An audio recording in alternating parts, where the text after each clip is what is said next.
Tadi bener Kak Ha, saya tersilap karena ngantuk mungkin ya. Oke. Yang An-Nisa 155. An-Nisa 153. Sudah. Ini sudah.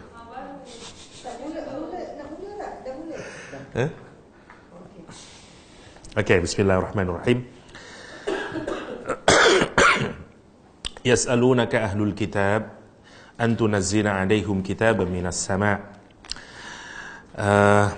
Kata Ibnul Jauzi dalam Zadul Masir, qauluhu ta'ala yas'aluka ahlul kitab, bertanya kepadamu Muhammad sallallahu alaihi wasallam ahlul kitab, fi sababi nuzuliha thalathatu aqwal. Berkenaan dengan asbab nuzul ayat ini ada 3. Ahaduha annahum sa'aluhu ayyunazzila kitaban alaihim khassah. Mereka meminta kepada Nabi Muhammad SAW agar orang Yahudi mendapatkan Quran turun, mendapatkan kitab turun khusus buat mereka. Karena Nabi Muhammad dapat Al-Quran, orang Yahudi di Madinah maunya minta kitab khusus untuk orang Yahudi. Masya Allah. Ya, ini qaulul hasan. Yang kedua, annal Yahud, sesungguhnya orang Yahudi, wan Nasara dan orang Nasara, atau ila Rasulullah SAW, datang menemui Rasulullah SAW, faqalu, dan mereka berkata kepada Nabi Muhammad SAW, la nubayi'uka hatta ta'tina bi kitabin indillah ila fulan annaka Rasulullah SAW wa ila fulan bi kitabin annaka Rasulullah SAW. Kata dia, Masya Allah permintaannya. Orang Yahudi dan Nasrani datang ke Rasulullah SAW dan berkata begini ke Rasulullah, ya Rasulullah, la nubayi'uka, kami tidak akan berbaiat menerima kerasulanmu hatta sampai ta'tina bi kitab, kamu mendatangkan kepada kami satu kitab dari sisi Allah ila fulan, kepada seseorang yang di kitab itu menjelaskan bahwa kamu Rasulullah. Tidak cuma satu, nanti juga ngirim kitab ke orang yang lain, dan orang lain itu di kitabnya juga menjelaskan kamu Rasulullah, baru kita percaya. Fanazalat hadil ayah, kemudian Allah menurunkan ayat ini, yas'aluka ahlul kitab, ahlul kitab. Wasalis, background yang ketiga, annal yahud sa'alun nabi, sesungguhnya orang Yahudi bertanya kepada Rasulullah SAW, ayyunzila alaihim kitaban minas sama' maktuban kama nazalat Taurah ala Musa. Mereka meminta kepada Nabi Muhammad agar Allah menurunkan kitab dari langit yang sudah dari langit sudah ada tulisannya, sudah tertulis sebagaimana Ten Commandment. Kalau dengan Ten Commandment kan batu langsung kena tulis, jadi ada tulisannya. Masya Allah, itu permintaannya. Sehingga kemudian turun ayat ini. Benarkah memang tuh kepada Nabi Muhammad SAW? Jadi ada 3 background menurut Ibnul Jauzi dalam Zadul Masir berkenaan dengan An-Nisa 155. Oke, kita masuk ke yang ke-8 sekarang, mar'ub, dari kata ra'bun. Apa ra'bun? Ragu-ragu, penuh keraguan. Mar'ub kita lihat sekarang, atau mana yang lain nanti kita lihat. Dari surat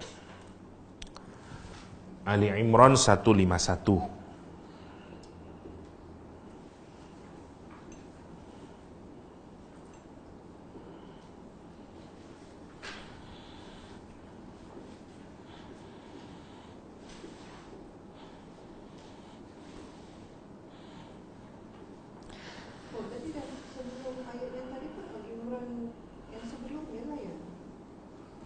Yang mana kah?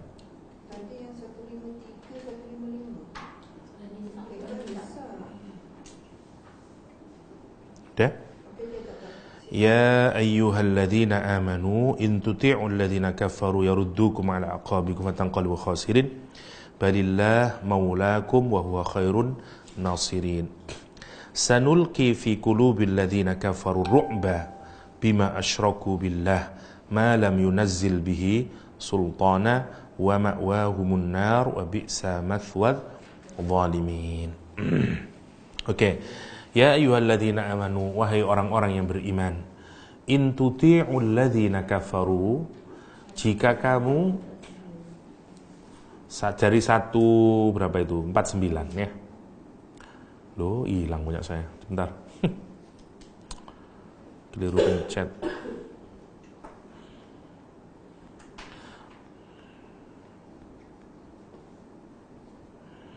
Satu empat.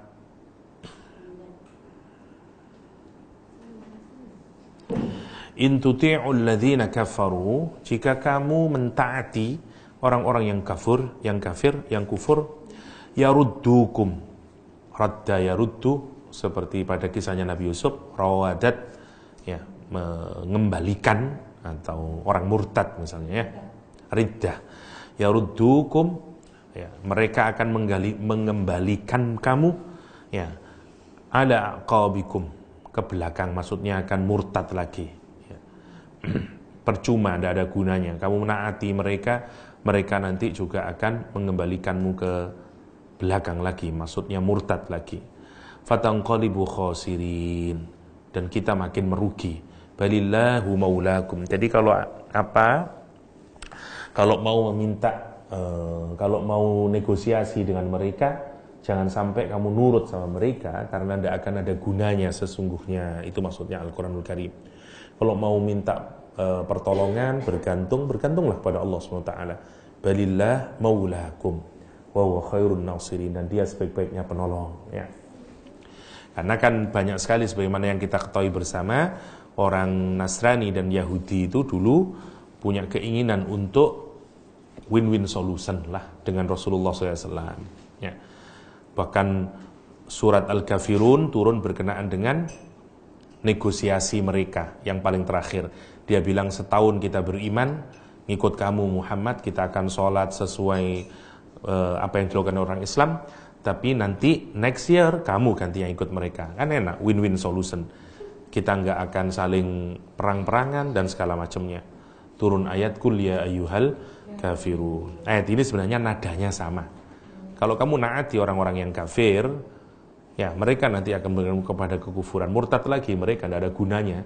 Fatanqalibu khasirin. Sanulqi, kenapa kok bisa demikian?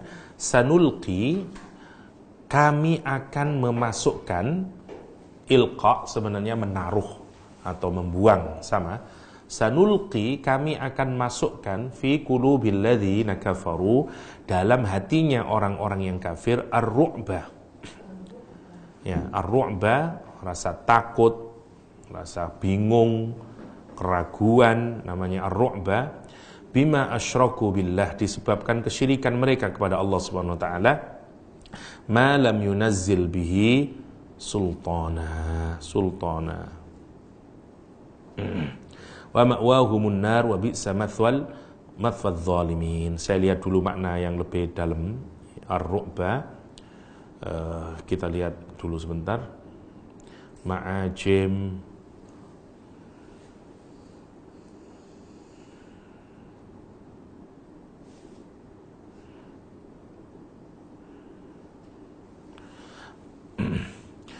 ra ain ba usulun thalatha, ahaduma al khauf. Makna yang pertama dari kata ra'aba al khauf, takut, ya.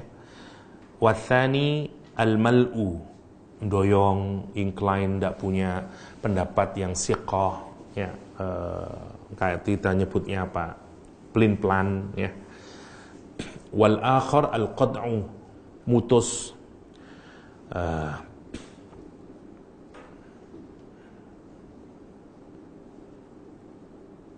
Ada lagi maknanya sailun ra'if idza mala al wadi. Al-muqatta' yang terputus, sama. Wa yuqalu lil qit'ah minas sanam ru'batun, sesuatu yang terputus dari puncaknya kita sebut dengan ru'bah. Ya, itu asal kata, penggunaan kata ra'bun di dalam bahasa Arab.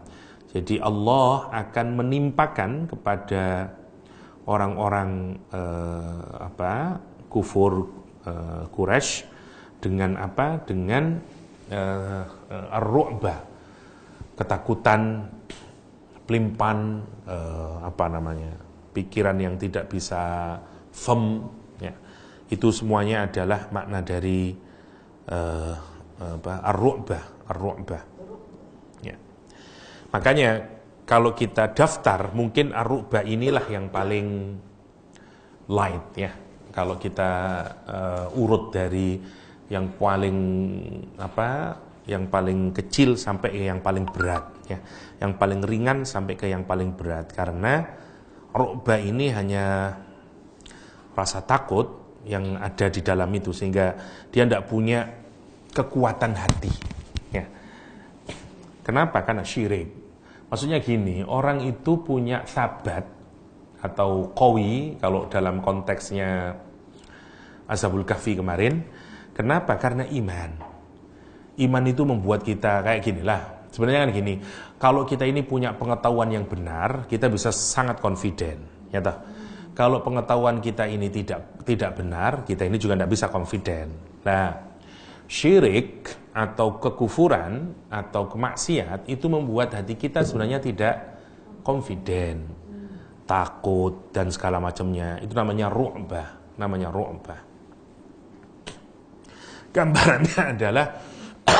Gambarannya adalah seperti ada sesuatu yang di atas terus keputus. Jadi dia tidak bisa sempurna lagi, goyang dia, sesuatu yang sudah terputus, ketakutan kita dan segala macamnya. Itu namanya ru'bah gambarannya ya di dalam bahasa Arab. Jadi ini yang ditimpakan Allah kepada orang-orang kufur. Meskipun nampaknya mereka ini, ada juga yang menghubungkan menarik begini ketika bahas kata ru'bah ini. Meskipun nampaknya mereka tidak takut. Dulu Salman Rushdie ketika diancam oleh Khomeini bahwa darahnya halal, kata Ayatullah Khomeini dulu setelah menulis buku Satanic Verses-nya itu, maka kemudian Khomeini menyatakan siapa yang bisa membunuh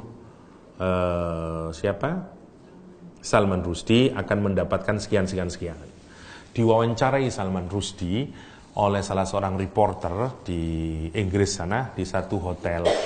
Ditanyain, apakah Anda takut bahwa ancamannya Ayatullah Khomeini ini terhadap ancaman Khomeini tentang jihad dan segala macamnya.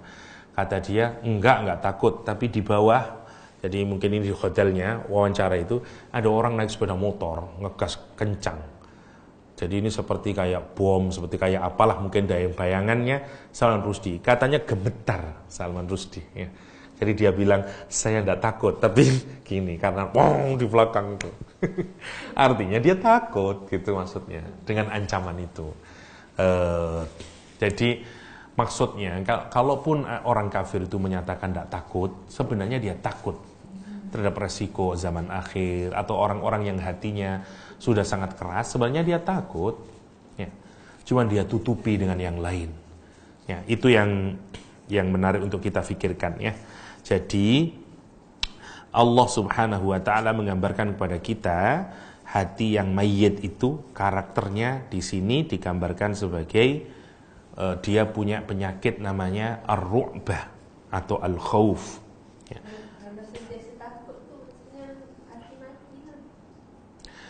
Ini yang menarik ya. Jadi kata takut itu memang banyak dipakai. Misalnya, kenapa Quran kok tidak pakai khauf? Kenapa Quran kok tidak pakai kata-kata yang lain? Karena memang itu cocok buat orang Islam. Takut yang membuat kita makin beribadah kepada Allah SWT. Ini takut yang tidak sehat. Takut yang dia tidak punya firm dalam apapun sebenarnya. Keraguan di dalamnya kan gini. Orang itu kalau penuh keraguan, penuh ketakutan, itu kan sebenarnya tidak bahagia hidupnya. Ya. Lah yang membuat orang tidak bahagia itu adalah karena dia tidak punya keyakinan yang kuat, gitu loh. Sehingga sebenarnya hidupnya tersiksa karena tidak ada keyakinan yang kuat yang dia miliki di dalam hidup. Itu namanya khauf. Takutlah, takut kekayaannya habis, takut nanti begini, takut terus kayak begitu. Itu wataknya hati orang yang mati. Kalau kita kan enggak, kita takut dalam pengertian kita takut sama Allah, takut misalnya nanti membahas zaman akhirat, di akhirat nanti kayak apa dan segala macamnya. Takut yang membuat kita beramal soleh. Ya, takut yang positif yang kayak begitu ini. Ini ketakutan terhadap hal-hal yang membuat dia tidak mendapatkan kesenangan sebenarnya. Ya. Misalnya sudah banyak harta, takut nanti hartanya habis. Dan itu tidak sehat sebenarnya. Itu namanya, apa akarnya kalau kita pikirkan? Karena dia syirik kepada Allah SWT. Karena dia tidak meletakkan Allah sebagai fondasi dalam hidupnya. Itu maksudnya. Jadi semuanya serba takut. Saya punya teman perempuan usia 30, waktu itu saya kenal 36 atau 37 lah. Saya bilang sama dia, karena sudah dekat, waktu di Jakarta, temannya menikah, dia belum menikah. Terus saya tanya dia, terus gimana mbak? Sudah punya pasangan sekarang? Udah calonnya? Belum. Terus gimana itu? Saya nggak takut sama sekali, kata dia. Kalaupun saya nggak punya suami di dunia ini, Allah pasti menjodohkan saya dengan di akhirat. Bagi saya itu keren anak ini. Maksud saya, di tengah yang lain orang gelisah karena dia belum tahu jodohnya sampai pada usia 36, dia kenangannya kalau Allah itu pasti kok menjodohkan kita. Kalau tidak ada jodohnya di dunia, kan nanti di akhirat saya juga punya jodoh, kata dia. Wow, saya bilang keren juga anak ini. Dan usia 38 kalau tidak 39, saya lupa udah. Dia kirim WA ke saya, dia bilang saya akan menikah. Calon suaminya umur berapa? 25 tahun. Ya. Karena anak ini menarik, anak ini usia 25 tahun, tapi punya pikiran begini, kata dia, ada banyak akhwat-akhwat itu yang menjaga muruahnya dan menjaga kesolehannya tidak berinteraksi dengan lawan jenisnya. Sehingga mungkin mereka punya peluang sedikit untuk bisa bergaul dengan banyak laki-laki. Lah terus, kalau kita-kita ini yang tidak menikahi mereka, siapa yang mau menikahi? Kata dia. Jadi dia itu meskipun usia 2, dan dia meniru Rasulullah aja menikah dengan Khadijah. Saya tak bilang, hah? Bener sampean calonnya umur 25? Iya. Terus dia cerita itu, makanya wow, saya mikir sesuai dengan sabarnya anak ini. Mungkin ya menarik kalau kita pikirkan itu. Itu yang saya maksud dengan tidak ada ru'bah. Nah, orang itu kalau punya iman, tidak ada ru'bah dalam hal apapun. Hatta dia oke lah menghadapi kemiskinan. Semua orang ada rasa takut, cuman berbeda rasa takutnya itu karena dia gantungkan kepada Allah Subhanahu wa taala. Itu maksudnya lah. Nanti semua itu namanya ar-ru'bah. Karena itu tidak menggunakan kata khauf, tidak menggunakan kata yang lain yang menggunakan yang maknanya sama dengan takut, tapi menggunakan kata ru'bah yang memang asosiasinya tidak baik. Oke, saya minta waktu sedikit lagi kali ada makna yang lain lagi. Tadi dari Maqayisul Lughah, coba kita lihat di tempat yang lain.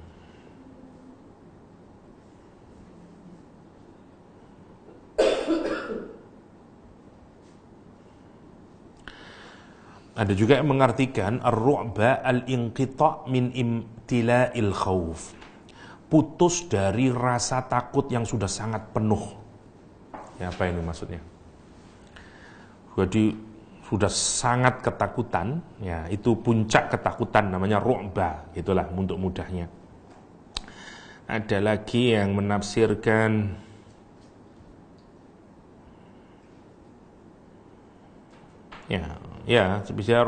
misalnya kalau satu danau itu penuh airnya, sampai penuh airnya, orang ngomong sailun ra'ib misalnya, ra'abtul haus misalnya, malaktuhu. Jadi memang dia dianggap puncak, atau ra'abtus sanam ay qata'tuhu. Jadi memang arahnya begitu.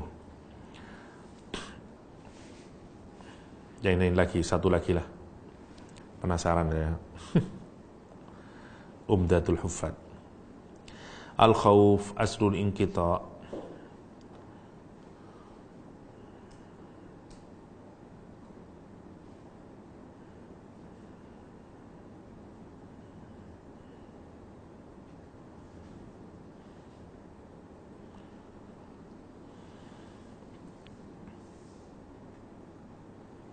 Ada juga yang menafsiri dengan syadidul farq. Jadi kalau pemisahan yang sangat jauh. Seperti kayak tadi, kalau ada benda ini ujungnya, ini bawahnya. Kalau kita memutus yang paling ujung karena jaraknya sangat jauh, itu namanya juga ru'bah. Untuk menunjukkan makna ketakutan yang sangat puncak ya. Tapi intinya ru'bah itu begitulah. Ru'bah itu terputus makna asalnya dari yang menunjukkan ketakutan. Jadi kalau mungkin kita mudahkan ya begitulah, rasa takut yang memuncak yang karena tidak punya sandaran kepada Allah Subhanahu wa taala. Orang itu menghilangkan rasa takut kan karena ada sandaran. Jadi kalau sandarannya tidak ada, kemana dia mau menghilangkan rasa takutnya? Tidak punya dia. Ya. Itu maksudnya ar-ru'bah. Oke, hatinya disebut dengan mar'ub. Qalbun mar'ubun, hati yang takut. Musma'izzun ini di surat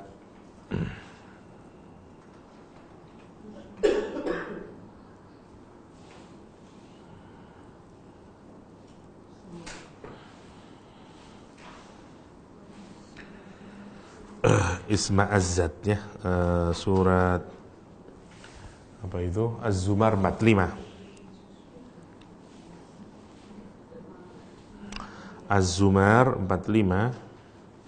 Kalau di situ sebenarnya sudah semua mati sih. Lama lagi jadinya. Az-Zumar ayat 45.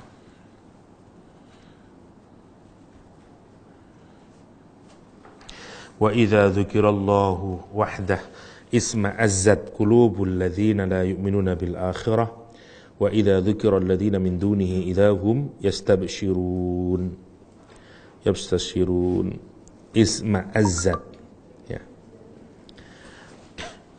kesal ya,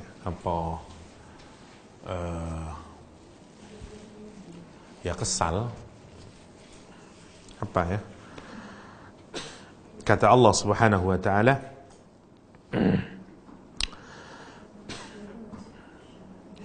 Kullillah asy-syafa'atu jami'a lahu mulkus samawati wal ard thumma ilaihi turja'un.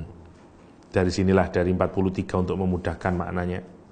Dari 42, Allahu yatawaffal anfusu hina mautiha wallati lam tamut fi manamiha fayumsiku allati qada 'alaiha al-maut wa yursilu al-ukhra ila ajali musamma inna fi dzalika laayatin liqaumin yatafakkarun. Ya. Allah mewafatkan jiwa kita ini saat mati ya. Jadi saya singkatkan saja ayat 43. Bedanya mati sama tidur itu adalah kalau mati Allah memegang ruh kita dan tidak dilepaskan lagi, sementara kalau orang tidur dia dipegang nanti dilepaskan lagi sehingga orang bisa hidup kembali. Inna fi dzalika laayatin liqaumin yatafakkarun. Amittakhadhu min dunillahi syufa'a. Apakah mereka mengambil syafaat atau pemberi syafaat selain Allah Subhanahu wa taala? Qul awalau kanu la yamlikuna syai'an wa la yaqilun. Apakah kamu mengambil juga meskipun mereka tidak memiliki sesuatu apapun dan dia tidak mengerti, seperti kepada tuhan-tuhan mereka Latta, Uzza, Manat, Hubal dan yang lainnya. Qul lillahi syafa'atu jami'a. Katakanlah hanyalah Allah ya. Pertolongan itu hanyalah miliknya Allah. Syafaat itu hanyalah haknya Allah ya. Lahu mulkus samawati wal ard. Bagi dialah kerajaan langit dan bumi. Thumma ilaihi turja'un. Ayat 45-nya, wa idza dzukirallahu wahdah. Apabila disebut, diingatkan Allah Subhanahu wa taala ya, isma'azzat, kesal qulubul ladzina la yu'minuna bil akhirah. Ya, kesal hatinya orang-orang yang tidak beriman kepada akhirat. Wa idza dzukiral ladzina min dunihi idahum yastabshirun. Menarik ini ya. Test case-nya. Kalau dia diingatin selain Allah, dia gembira. Kalau diingatin tentang Allah, kesal dia. Pernah enggak ngelihat orang kayak begini itu? Kalau sudah bicarain sama agama, sudah agama lagi. Jangan bawa agama dah di sini dah. Banyak orang kayak begitu itu. Kalau ngomongin masalah dunia gini, wah, apa namanya?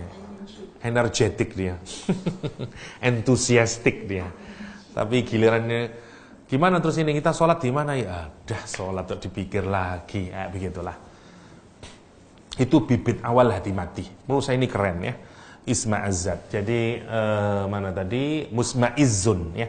Musma'izzun. Jadi gimana?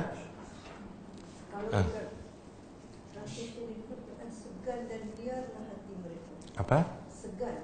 Segan. Segan itu macam malu. Oke. Kalau tapi daripada explanation doktor tadi, boleh gambarkan begini. Bila diingatkan tentang ayat Allah, kan berbicara tentang agama. Jadi hatinya tu malu dan liar. Malu tu Malu dan liar. malu ni macam ni. Malu kan? Malu kan? Gimana itu? Malu dan liar itu. Saya taunya kuda liar gitu. Gimana Kak? Coba Kak. Kita malu untuk berbicara tentang hal-hal agama, tapi kita tak malu untuk berbicara tentang hal-hal yang selain daripada agama.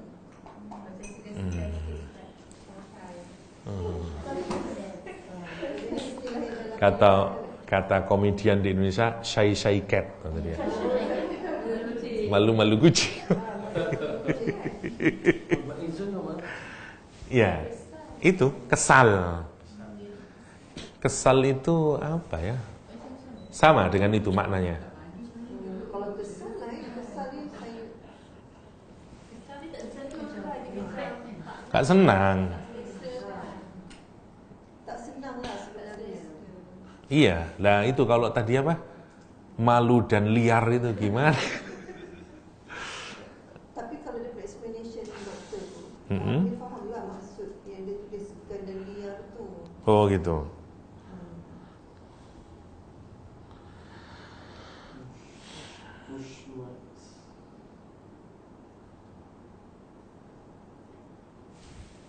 Kalau Kak Harif dengan kawan-kawan contohnya, bila cuba jumpa kawan-kawan nak berkongsi tentang tadabbur ayat-ayat Quran, rasa segan. Oh, okey.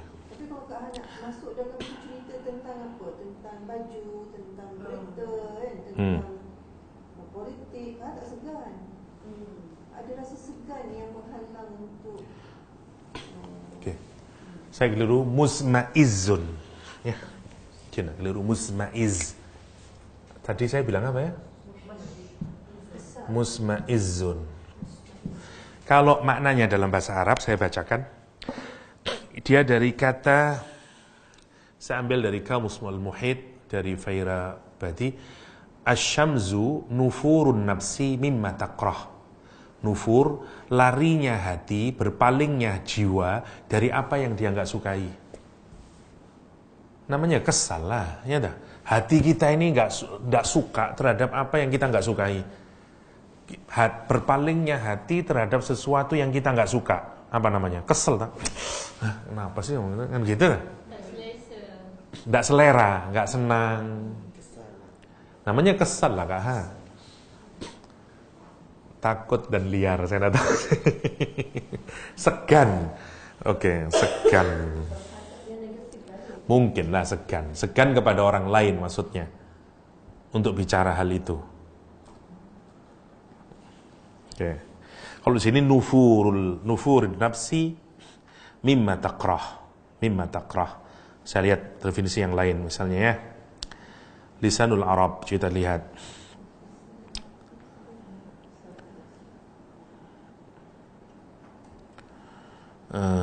Sama nufurun nafsi minasyai' taqrahahu wa idza dzukirallahu wahda isma'azzat qulubul ladzina rama'nahu nafarat, berpaling dia. Wa kana al-musyrikun idza qila la ilaha illallah nafaru min hada. Misalnya ini dijelaskan lebih jauh ya. Apabila orang-orang musyrik itu dibacakan la ilaha illallah, pergi dia. Ya. Wa qala Ibnu al-Arabi isma'azzat iksha'arrat. Wa qala qad isma'azzat istakbarat. Ada juga yang menai sombong. Wa kafarat, kufur dia, nafar, pergi dia. Fil hadis, fasayalikum umru'un taksyairru minhum julud wa tasma'izu minhul qulub. Enggak, ini saya bentar. Tanqabidu wa tajtami'u hamzatu zaidah rajulun fihi ismi'zaz asyir ismi'zal lail wan nahar.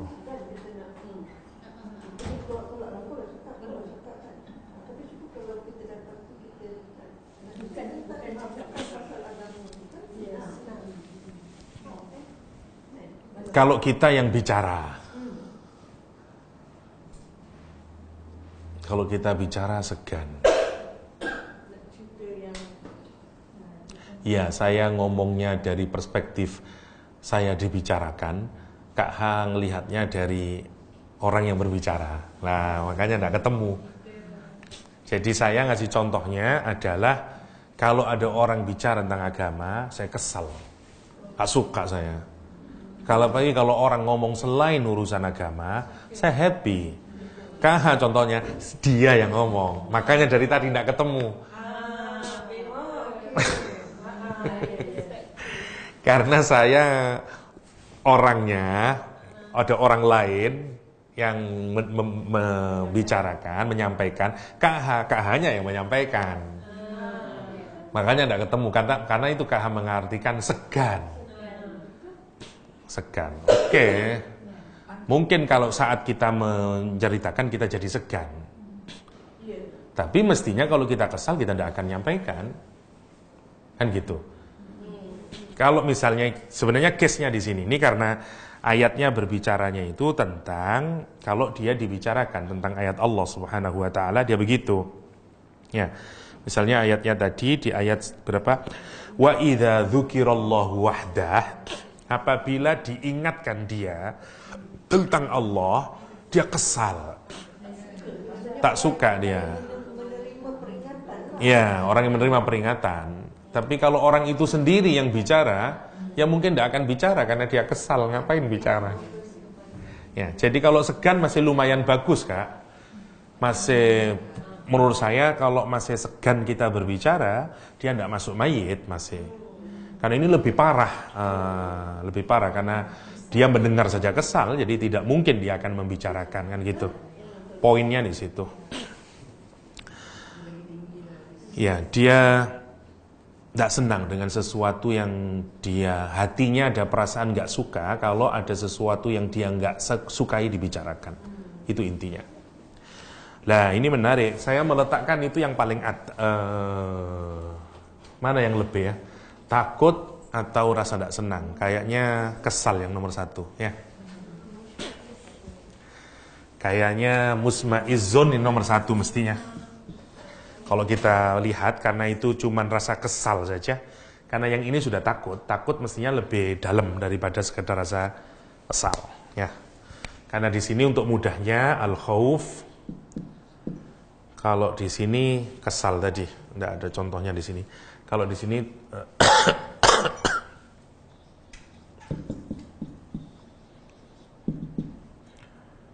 nunggu keliru saya.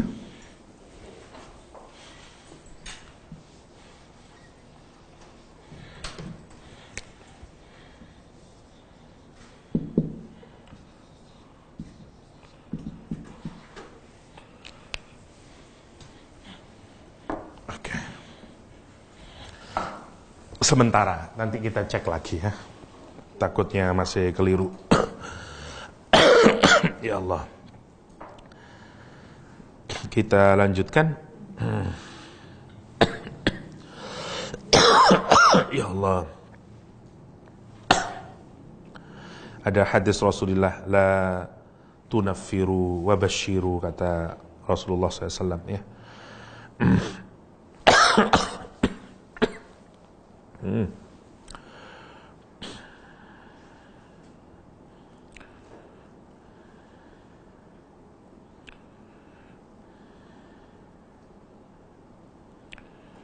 Jangan membuat rasa takut kepada orang, tapi gembirakanlah. La tunaffiru wa la tubashiru wa la tunaffiru. Nufurun nafsi mimma takrah. ya, larinya hati atau berpalingnya hati atau enggak sukanya hati terhadap sesuatu yang tidak disukai. Lah kita menerjemahkan dengan kesal. Terserah mau diterjemahkan apa, tapi definisinya begitulah. Nufurun nafsi mimma takrah. Oke. Kita sekarang ke surat.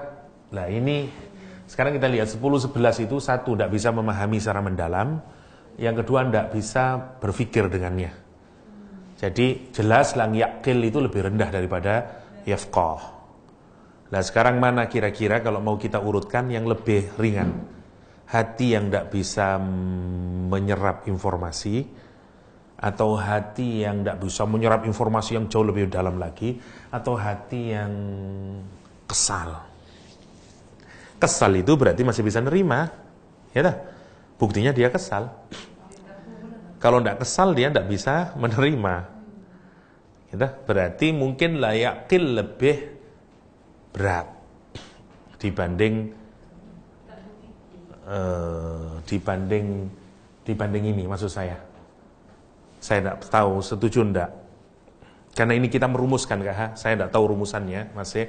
Jadi enggak, coba kita lihat dulu. Kalau hati itu tidak bisa bermanfaat, maksudnya dia tidak bisa. Salah satu fungsi hati itu adalah untuk berpikir. Kalau hati itu tidak bisa berpikir, artinya kan tidak mungkin ada rasa ini. Ada rasa kesal, ada rasa takut, tidak mungkin. Justru karena kita bisa merasakan ini, karena kita sudah bisa berpikir, kan gitu. Berarti tidak bisa berpikir dan tidak bisa berpikir mendalam itu mestinya lebih teruk lagi, benar ya? Lebih jelek lagi daripada 1 dan 2. Jadi kalau kita mudahkan, secara singkat dulu, nanti kira-kira ini nomor 3, ini nomor 4. Ya, belum kita lihat, tinggal kita selesaikan dulu. Nanti kita kembali lagi. Oke, sekarang kita ke Az-Zumar. Az-Zumar lagi. La yafqah. Ya. Hah? Oh iya, Al-A'raf. Sorry. Al-A'raf 179.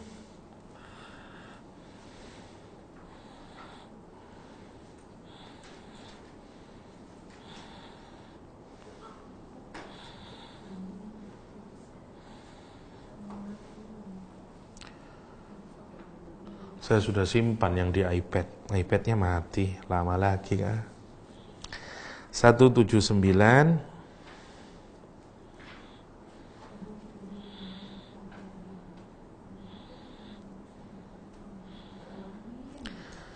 Walau syi'na, ini ceritanya bermula dari cerita Bal'am bin Bawra, orang yang punya ilmu pengetahuan mendalam. Bahkan dikabarkan kalau dia berdoa kepada Allah SWT selalu dikabulkan oleh Allah SWT. Tetapi dengan semua ilmu dan kedekatannya kepada Allah, kemudian dia tertarik kepada dunia. Dan mulai dia ngubah-ngubah dan ayat Allah dan segala macam hanya untuk kepentingan mendapatkan harta benda. Quran menggambarkan ulama Bani Israel ini seperti anjing. Intahmil alaihi yalhath au tatrukhu yalhath. Dzalika mathalul qaumil ladzina kadzdzabu biayatina faqsusil qasasa la'allahum yatafakkarun. Itulah gambaran dari orang yang mendustakan ayat Allah. Maka ceritakanlah cerita ini agar kalian dapat mengambil pelajaran, dapat berpikir. Oke. Dia menjulurkan lidahnya. Mau dihardik atau tidak dihardik, dia tetap menjulurkan lidahnya. Seperti anjing Pavlov, ya. Gini terus dalam behaviorism. Kenapa? Karena dia ini sudah terlalu cinta sama dunia. Sebenarnya gambarannya begini, orang itu akan mengeluarkan air liur karena ada makanan, ya. Tapi kalau dia perutnya sudah kenyang, tetap keluar air liurnya, berarti bukan makanan itu yang dia inginkan. Apa berarti? Kecintaan terhadap makanan itu. Kecintaan terhadap dunia itu sendiri gitu. Manusia itu maksudnya kata Al-Quran, kalau misalnya kita ini keluar air liur gara-gara kita lapar, wajar gitu. Tapi kalau dia tidak mau dihardik, mau tidak dihardik, dia tetap julurkan lidahnya. Kenapa? Karena dia sudah cinta sama dunia. Itu maksudnya. Ini ada ulama dengan seluruh ilmunya, mestinya dia naik ke atas. Tapi dia justru turun ke bumi, karena dia terlalu cinta sama dunia. Karena itu Quran menggambarkan perumpamaannya seperti anjing. Kalau dihalau dia menjulurkan lidahnya, kalaupun dia tidak dihalau dia tetap menjulurkan lidahnya. Ya. Karena sudah cinta dia. Itulah sa'a masanil qaumul ladzina kadzdzabu bi ayatina. Betapa buruknya perumpamaan orang yang mendustakan ayat Allah ini. Ya, kata Allah, wa anfusahum, dan melupakan diri mereka sendiri, bahkan ya, mereka menzalimi, wa anfusahum kanu yadzlimun, dia menzalimi diri mereka sendiri. May yahdillahu fahuwal muhtadi wa may yudlil faulaika humul khasirun. Lah baru 79-nya, walaqad dzara'na, kata Allah SWT, dan sungguh-sungguh dzara'na, kami masukkan, kami jerembabkan ke dalam neraka jahanam, katsiran, banyak, minal jinni wal ins, dari golongan jin dan dari golongan manusia, lahum, bagi mereka, qulubun, hati, la yafqahuna biha, dia tidak mampu berpikir mendalam dengan hatinya. Kita diajarin bahwa berpikir itu menggunakan akal, bukan dengan menggunakan hati. Islam itu menunjukkan di Al-Quran bahwa antara akal dan hati itu satu kesatuan. Sehingga di Al-Quran itu sesungguhnya yang justru berpikir benar itu sesungguhnya hati, bukan akal. Karena akal itu juga fungsi kalau di Al-Quran. Lahum qulubun la yaqiluna biha. Seperti begini. Saya tidak boleh makan kacang-kacangan karena sudah punya gout, atau kambing-kambingan, tidak boleh. Kalau ada istri saya tidak berani, ya. Kalau tidak ada istri saya berani, ya. Oke. Sebenarnya saya berpikir menggunakan apa? Coba kita lihat dulu. Otak saya tahu, saya tidak boleh terlalu banyak protein. Karena kalau banyak protein kira-kira dalam 4 hari makan protein terus, biasanya kena, muncul asam urat. Tapi kalau enggak, terus biasanya enggak apa-apa. Itu akal saya bilang. Mestinya saya sudah tidak mengkonsumsi itu, mestinya. Tapi kalau tidak ada istri, saya berani. Kadang curi-curi. Kalau ada istri marah dia. Mas, oke. Kalau tidak ada istri, saya berani. Kalau ada istri, saya tidak berani. Kenapa? Karena sebenarnya istri itu seperti kayak alarm yang ada di hati saya. Jadi kayak, tidak boleh, nanti kamu dapat hukuman, gini. Sehingga saya tidak berani. Nah sekarang kita perhatikan, kenapa Allah menyatakan mereka punya hati, tapi tidak berpikir mendalam dengan dia. Karena sebenarnya dia tahu resikonya. Saya sebenarnya juga sudah tahu resikonya. Kalau kemakan, nanti jadi kena loh kamu, pelan-pelan, dan segala macamnya. Saya di Jerman 1 minggu, pulang itu tidak bisa jalan, jadi sepatu harus tidak bisa dipakai karena bengkak, jadi tidak bisa dipakai. Dan saya jalan nyeret gini, pulang ke Indonesia. Kenapa? Karena makanan halalnya kebab terus, dan saya selalu milih kebab kambing terus. Tidak mau ayam karena enakan kambing. Saya tahu resikonya, tapi saya makan aja. Habis makan apa lagi? Lagi-lagi kebab lagi. 1 minggu dadal 2 lahirnya. Lah, ini maksudnya saya tahu resikonya, tapi pengetahuan itu tidak mampu mencegah saya. Kenapa? Karena saya tidak berpikir mendalam. Nah, yang membuat mendalam itu hati, bukan otak kita. Nah, itu bahasanya Al-Quranul Karim. Ini ada orang yang punya, atau contoh gampangnya kayak apa ya? Kayak inilah anak-anak high school misalnya, dilarang minum minuman alkohol misalnya.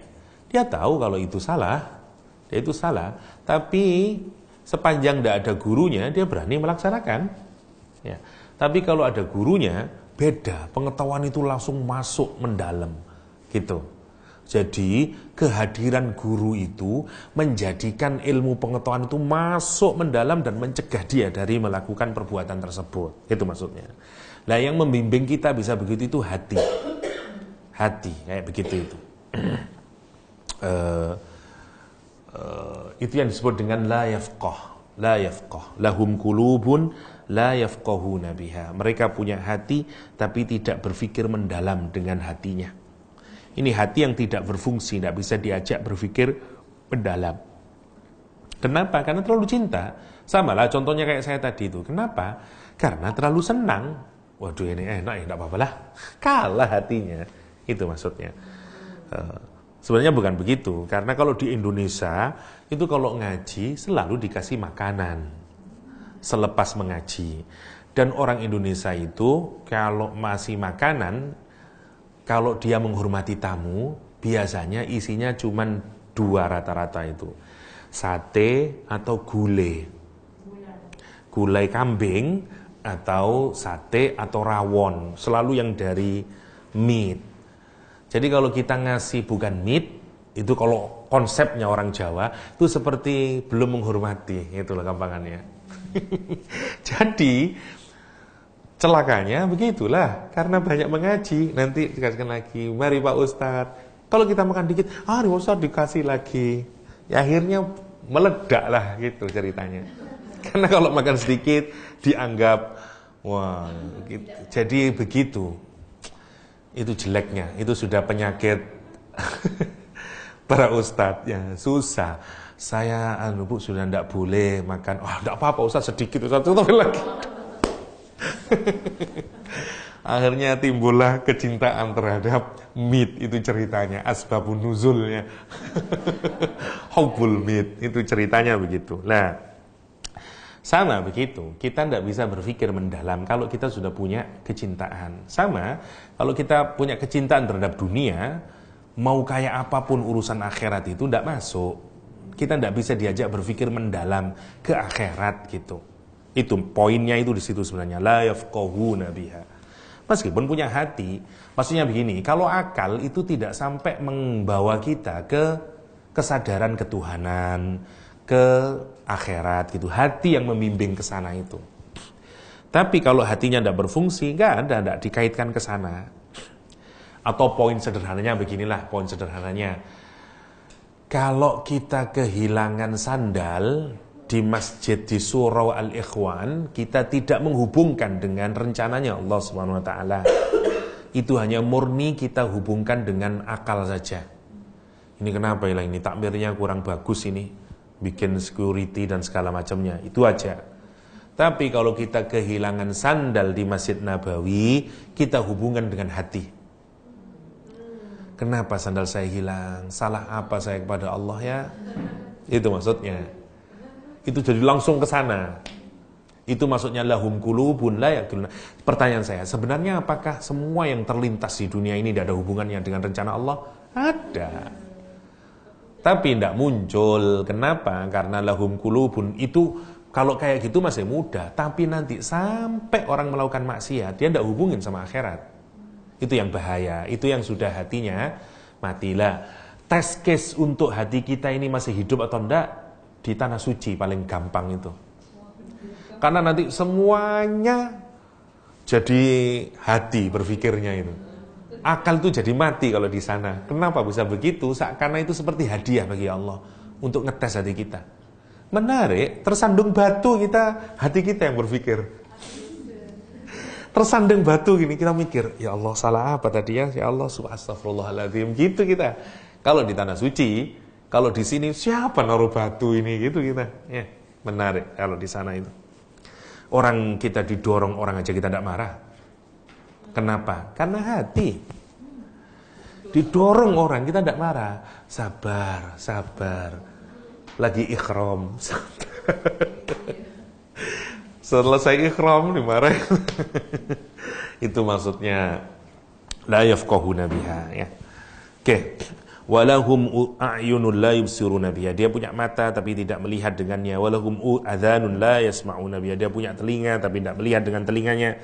Ulaika kal an'am, mereka seperti domesticated animal, ya. Bukan ulaika kal hayawan, ulaika kal an'am. Kenapa? Karena hayawan five sensesnya masih sangat kuat.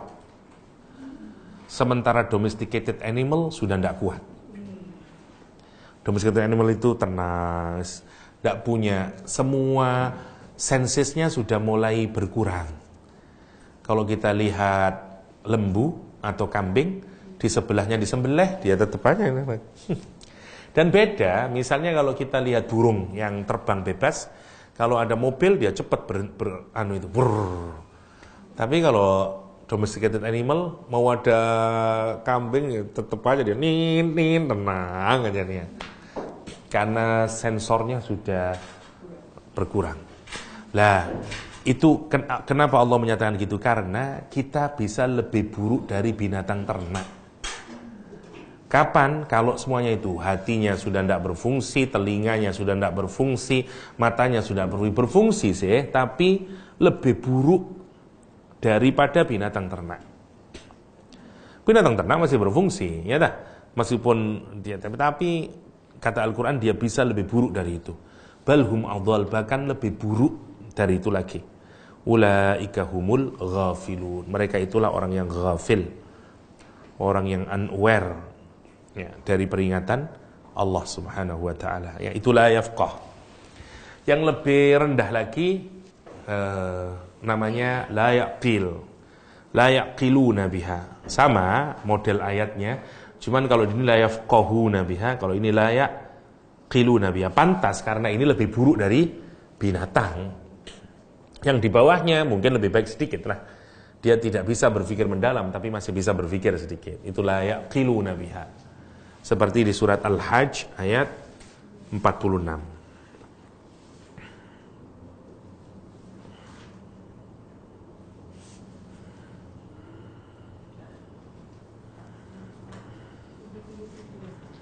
Afalam yasiru fil ard fatakunu lahum qulubu yaqiluna biha aw adhanu yasma'una biha fa innaha la ta'mal absar walakin ta'mal qulub allati fis sudur.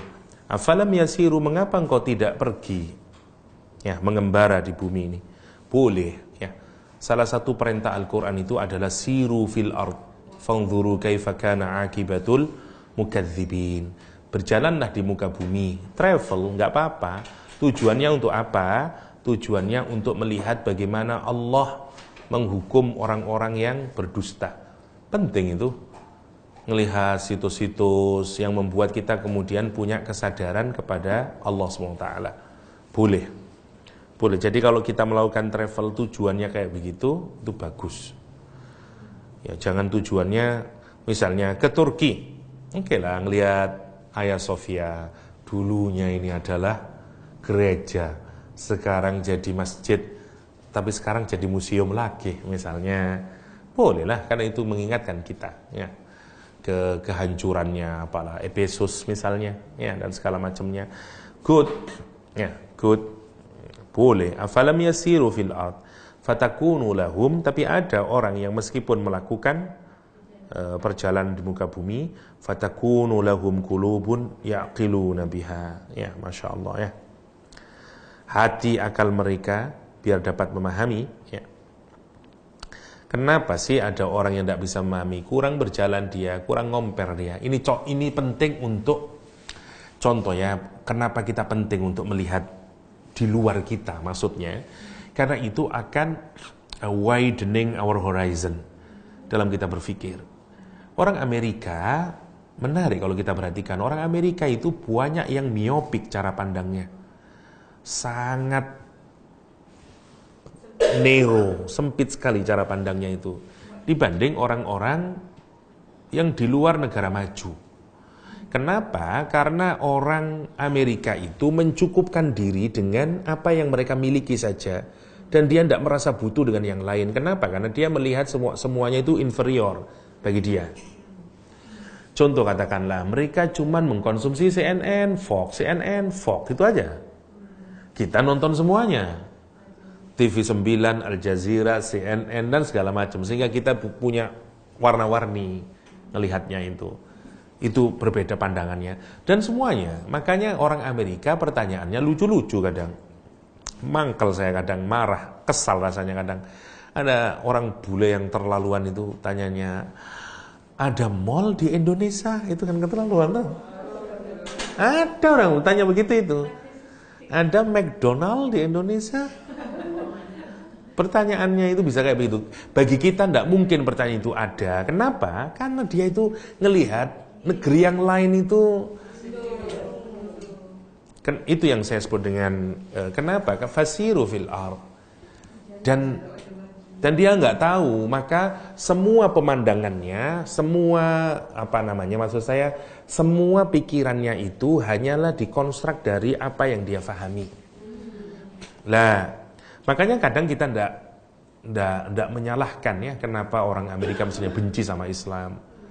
Kalau dia ndak pernah berinteraksi dengan orang Islam, dia ndak pernah melihat orang Islam, yang ditonton CNN sama Fox News saja tiap hari, ya tentulah dia benci sama Islam. Karena kita, ya we are what you eat, jadi ya kayak begitulah. Itu yang menarik kalau kita pikirkan.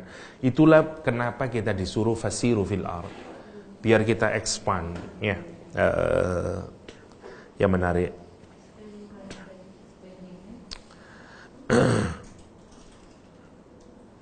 Sama juga sama orang Australia yang sudah dekat dengan Indonesia, tapi Indonesia di mana ya? I know Bali, tapi tidak tahu Indonesia. Aduh, ya. Ini parah Pol, ya, parah emang. Ya, masya Allah. Oke. La yaqilun, kata Al-Quran Karim, afalam yasiru fil ard fatakunu lahum qulubu yaqiluna biha aw adhanun yasma'una biha. Kenapa sih? Ya, kenapa kamu tidak berjalan di muka bumi? Ya, sehingga akalmu bisa memahami, bisa ngomper satu sama lain. Itu menarik ya. Memang menarik. Kita ini kalau tidak pernah bertatapan dengan kebudayaan yang lain, orang yang lain, kita ini menghukumi dengan diri kita sendiri. Ya, terutama apalagi kalau kita tidak mengerti bagaimana Allah menghancurkan dan segala macamnya itu. Beda banget ya, beda banget. Penting kita melihat kayak demikian itu. Ya, ada sekian banyak orang, misalnya seperti samalah kalau kita pikirkan kayak si pembunuh yang membunuh di New Zealand, sama. Karena pikirannya cuma begitu doang. Ya, cuma begitu doang. Itu yang membuat dia mengambil sikap yang kayak demikian ya. Ada great replacement kata dia ya. Masya Allah. Oke, jadi kalau ada akal yang tidak mampu, ada hati yang tidak mampu berpikir, tapi yang tidak mampu memahami, tapi Quran menggunakan kalimat yang berbeda dengan kalimat yang di atas. Satu la yafqahun, satu la yaqilun. Sebagai proses tindakan memahami, yaqilun dengan yafqahun lebih berat, yafqahun karena yafqahun lebih dalam lagi, ya, lebih detail, lebih deep, lebih deeper dia, karena itu dia lebih besar, ya, lebih susah lagi.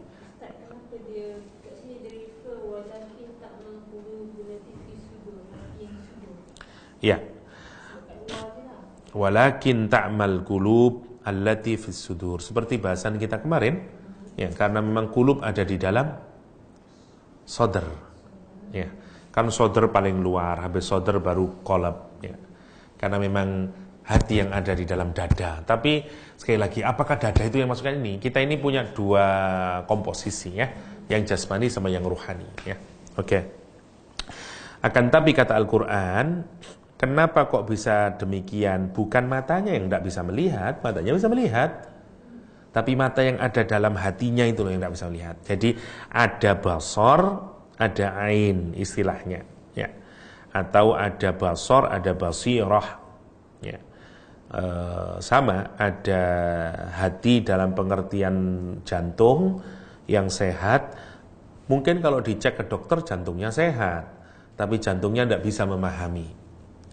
Jadi bukan jantung yang zahir itu sebenarnya yang bermasalah, tapi kemampuan dia memanfaatkannya untuk menjadi alat memahami sehingga menggiring kepada iman, itu yang sedang buta. Ya, bukan mata zahirnya yang bermasalah, tapi mata hatinya yang bermasalah. Ya, itu yang dimaksud fa innaha la ta'mal absar walakin ta'mal qulub allati fis sudur. Kalau digandeng dengan mata berarti ya bukan mata fisik yang buta, tapi mata hati yang buta. Ada istilahnya menarik kalau dalam bahasa agama, satu basarun, yang kedua basirah. Basirah itu mata hati. Basarun mata, jadi ada basirah, ada basarun. Yang ini fisik, yang ini hati, basirah. Oke, jadi kalau kita urutkan sementara, nomor 1 musmaiz, ya, musmaizun, yang kedua baru mar'ubun, yang ketiga baru la yaqil, keempat la yafqah. Kita masih punya 2 lagi, baru zuhuran, ya. Zuhurnya jam berapa? 1:15. Oke, kita cepatkan saja ke mungkir sekarang. Hati yang mengingkari, ya.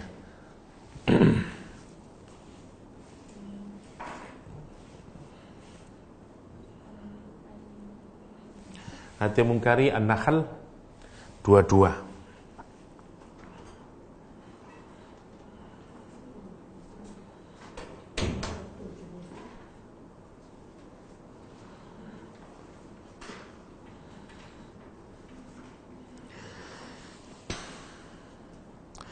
Ilahukum ilahu wahid falladzina la yu'minuna bil akhirah qulubuhum munkiratun wa hum mustakbirun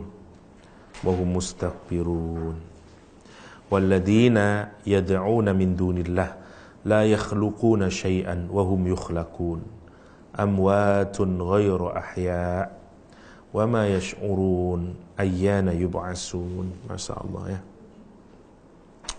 Walladzina yad'una min dunillah, orang-orang yang menyeru, orang-orang yang memanggil, orang-orang yang beribadah kepada selain Allah SWT, la yakhluquna syai'an, ya, mereka ini tidak dapat membuat sesuatu, wa hum yukhlaquna, dia dibikin. Benar, ya. Atau di tempat lain Quran menggunakan kalimat asma'an sammaitumuha, nama-nama yang hanya disematkan untuk dia. Kita aja orang aja menyebutnya Tuhan, tapi sebenarnya dia bukan Tuhan, dia batu. Orang saja menyebutnya dia itu Jesus Christ, tapi sebenarnya kalau kita pikir batu aja. Ya, itulah menariknya di dalam agama ini, ya. Dalam Islam itu simbol-simbol itu meskipun dia simbol sebenarnya, ya. Sama lah orang Kristen itu meyakini bahwa patung Jesus Christ itu sebenarnya cuma simbol. Sama dengan orang Buddha, sama dengan orang yang lain. Tapi sebagaimana yang kita ketahui bersama, simbol itu pelan-pelan kemudian menjadi punya sifat ketuhanan juga, ya. Sehingga mereka sangat yakin itu terhadap simbolnya. Dan menyucikan itu, ya, ngasih tuh. Kalau di Manila, Masya Allah itu, di setiap gang di pojok mesti dikasih Bunda Maria. Karena mereka meyakini patung Bunda Maria itu membuat aman satu lorong itu. Jadi semuanya serba. Jadi apa yang kita bayangkan itu, apa yang dibayangkan oleh Islam bahwa membuat simbol tentang Tuhan itu berbahaya, memang benar-benar kejadian, ya. Terutama di agama-agama yang lain. Karena itu di Islam adalah kita ini tidak punya simbol Tuhan, kecuali punya abstrak saja. Misalnya orang Islam bikin apalah, kita tidak punya, ya. Tapi kita dijelaskan asma'nya, dijelaskan sifatnya itu, tapi tidak boleh menyimpulkan. Kenapa? Karena nanti pelan-pelan dia bisa jadi berubah, ya. Diyakini sebagai kebenaran, sebagaimana yang diyakini oleh agama-agama yang lain. Amwat, berhala-berhala itu kata Allah SWT, benda mati semuanya. ghairu ahya, tidak hidup mereka. Wa ma yash'uruna ayyana yub'atsun. Dan dia tidak mengetahui kapan penyembahnya itu yang menyembah akan dibangkitkan oleh Allah SWT. Ilahukum ilahu wahid, Tuhan kalian itu Tuhan yang satu. Falladzina la yu'minuna bil akhirah, orang yang tidak mengimani hari akhir, qulubuhum munkiratun, hati mereka ingkar, ya, munkirah. Wahum mustakbirun, dan mereka sombong. Kalau kita bikin munkirah itu dari kata ingkar. Sebenarnya kata ingkar itu nanti dari sini muncul kata mungkar. Biasanya dihubungkan dengan akal sehat. Misalnya ya, perbuatan itu disebut mungkar jika dia ditolak, jika dia tidak bisa diterima oleh akal sehat, namanya mungkar. Lawannya mungkar namanya ma'ruf, sesuatu yang dikenal atau sesuatu yang diketahui. Oleh apa? Oleh akal manusia yang normal. Diketahui apanya? Diketahui kebaikannya, itu maksudnya. Makanya sesuatu dianggap ma'ruf. Misalnya berkata jujur, ma'ruf itu. Apalah, semuanya ma'ruf. Sesuatu yang menurut akal sehat diterima sebagai kebaikan dan dikenal oleh semua orang, namanya ma'ruf. Mungkar sesuatu yang tidak disukai dan tidak diterima oleh akal sehat, namanya mungkar. Lah, ini yang menarik, akalnya mereka itu menolak, mengingkari itu. Ya, mungkirun. Kenapa? Wahum mustakbirun, karena mereka sombong. Sombong itu membuat mengingkari. Menarik ya. Rasulullah SAW mengartikan kata sombong itu, yang pertama adalah ya Allah.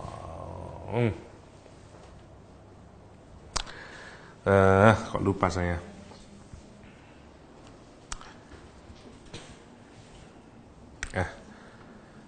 Ada dua definisinya. Ghamtun nas.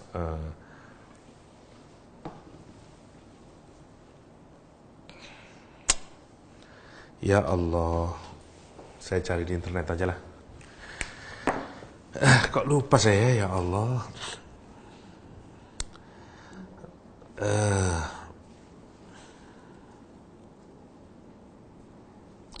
Wa badrul haq, ghamtun nas wa badrul haq. Bisa lali, lupa ya. Ghamtun nas wa badrul haq.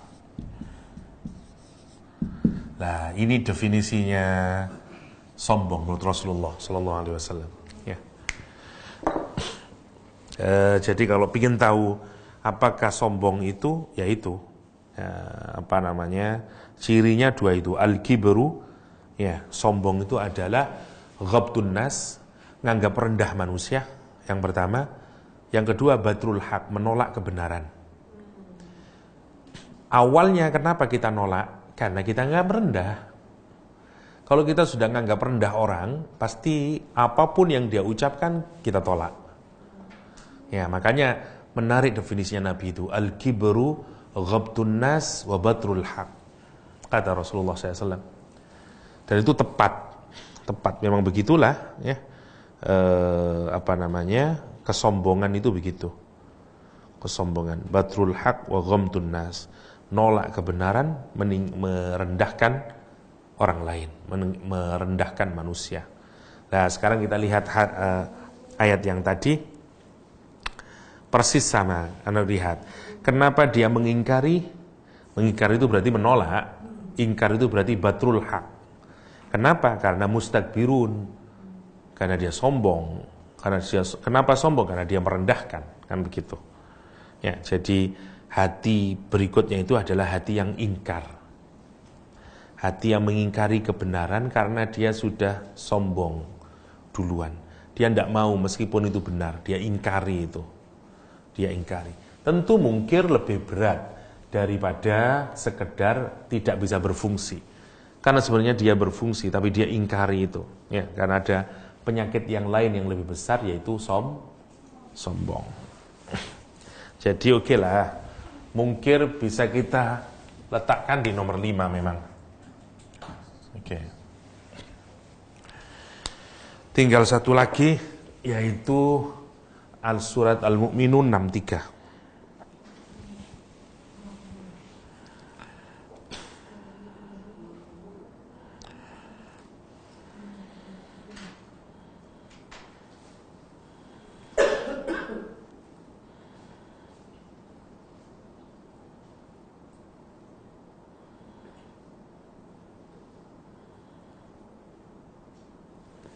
Ghamrah ya.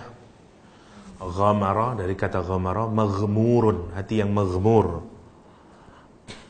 Apa hati yang maghmur itu? Kata Al-Quranul Karim, kita lihat di ayat yang ke-63.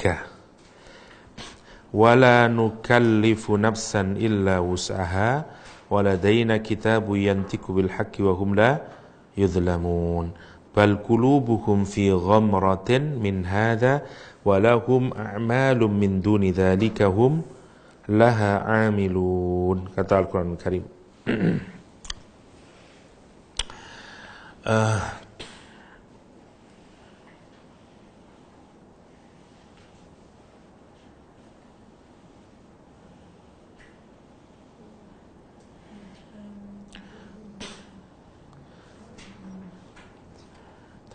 Ada yang merartikan ghamrah itu juga dengan ghaflah, sama diartikan dengan ghaflah.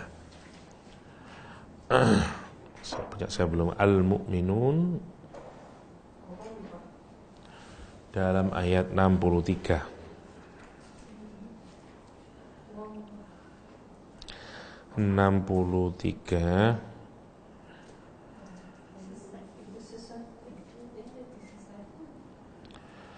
Terakhir ya, la nukallifu nafsan illa wus'aha waladaina kitabu yantiku bil haqqi wa hum la yudhlamun. La nukallif, kami tidak membebani nafsan, siapapun saja, illa wus'aha, melainkan menurut potensial atau kapasitas yang dia miliki. Jadi kita ini harus memaksimalkan kapasitas kita, karena kalau Allah ngasih beban sebenarnya dia sesuai dengan kemampuan kita. Kalau merasa tidak mampu berarti memang kita yang belum maximizing our potential. Waladaina kitabun, dan pada kami ada satu catatan di Lauhul Mahfuz ya, di preserve tablet sana, yantiku bil haq, menuturkan dengan sebenarnya, wahum la yudhlamu, dan mereka tidak pernah dizalimi. Bal qulubuhum, tapi hati mereka fi ghamratin ya, fi ghamratin, dalam kesesatan, min hadza walahum a'malun min duni dzalik wa hum laha 'amilun, dan mereka mempunyai kebiasaan ya untuk melakukan perbuatan-perbuatan yang terus mereka kerjakan ya. Kita lihat kata ghamrah dulu untuk memudahkan. Ghamrah ada beberapa, kita lihat dulu di tafsirnya Ibnul Jauzi. Kata ghamrah di sini diartikan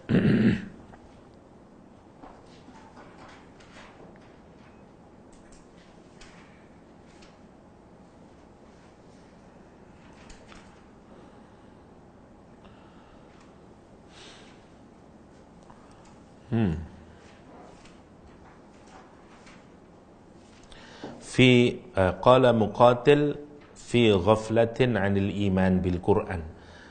Jadi yang makna pertama misalnya dari Imam Muqatil, kata ghamrah ditafsiri dengan kelalaian mengimani Al-Quranul Karim. Lalai dalam mengimani Al-Quran, namanya ghamrah. Yang pertama.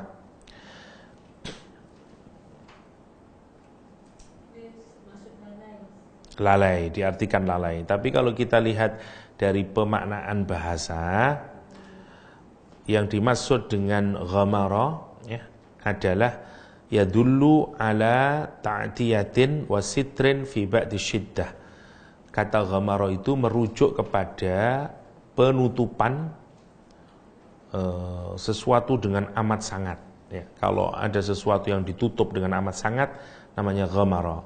Wa min dzalikal ghumar, misalnya dari kata ini orang Arab menyatakan al-ghumar adalah al-ma'ul katsir. Air yang sangat banyak itu disebut juga dengan ghumar oleh orang Arab. Kenapa?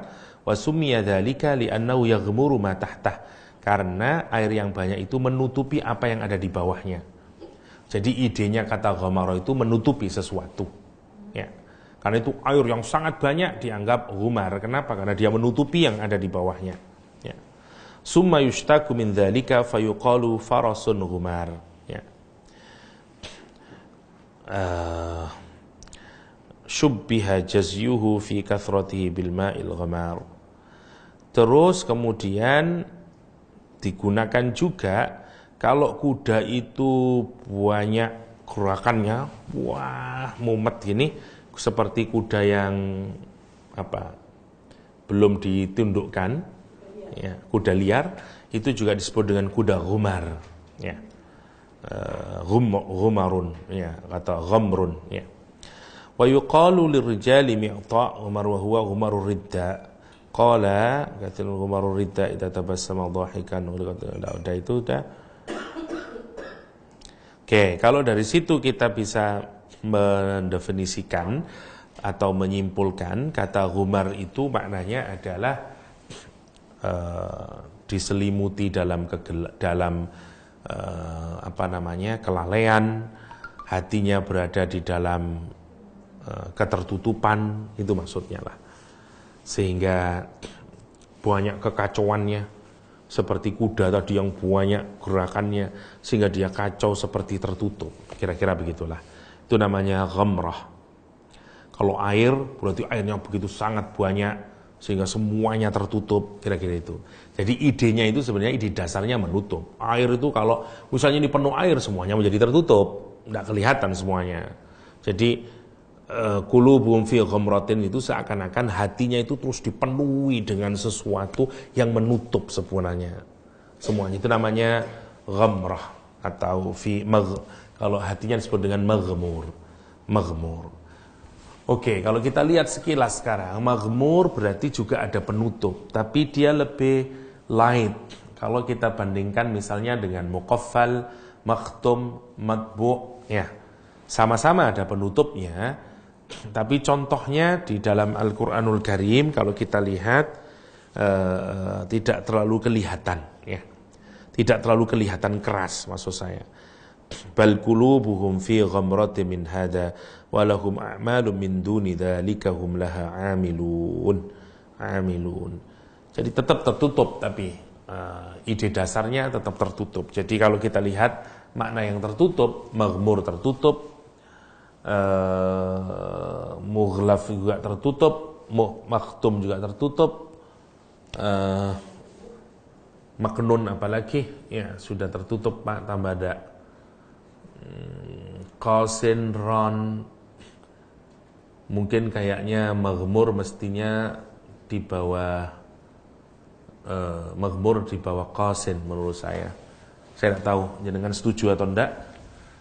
Maghmur setuju enggak? Kalau saya ini mungkin 6, ini mungkin 7, ini mungkin 8, ini saya sudah cocok, ini 9, 10, 11, 12, 13 kalau mau kita urut, ya, dari yang paling rendah, ya. Jadi yang pertama kalau kita lihat, yang pertama justru karena berpalingnya hati terhadap apa yang tidak disukai. Jadi pertama susah nerima nasihat, ya. Yang pertama adalah kalau berbicara tentang urusan akhirat dia berpaling, nggak suka dia. Itu ciri awal dari hati yang mati. Nanti naik menjadi meraub, ya, jadi takut kemudian. Ya, Pak, hatinya itu tidak bisa ada tentramnya, hati penuh ketakutan dan segala macamnya. Terus naik lagi, hatinya sudah tidak bisa diajak berpikir dalam urusan akhirat. Ya. Dia la yaqilu, sampai berpikir yang mendalam. Ya. Sampai kemudian baru mulai kalau sudah tidak bisa diajak berpikir, dia mengingkari. Habis mengingkari, baru mulai dia tambah ada bintik-bintik, makin keras. Kalau sudah keras dia tertutup. Dan tertutupnya dengan model yang banyak ini. Semuanya tutup semuanya sebenarnya mana dasarnya. Mulai maknun, matbu', makhtum, muqaffal, mughlaf, sampai maghmur, itu semuanya adalah makna dasarnya adalah tertutup semuanya. Karena tertutup, mati sudah. Kalau saya melihat dari nomor 8 sampai 13, semuanya makna dasarnya adalah tertutup. Ya. Kira-kira itu untuk qalbun mayyit, masih tinggal satu qalbun marid. Ya. Marid ada 12, marid, lahin, zail, ghafil, a'ma, ghalidh, mufarrik, alaihi hasrah, mukhalifun lil qaul, murtab, hati penuh keraguan, fihi nifaq, di dalamnya ada nifaq, masrufun anil haq, berpaling dari kebenaran. Lahin, sukanya cuman entertainment, suka lahwun, ya nanti kita ngelihat berpaling semuanya, hati yang keras, hati yang pecah-pecah, hati yang ada penyesalan, sakit, ya hati yang sakit sama hati yang mayit mati. Sudah tidak sakit, mati dia sudah.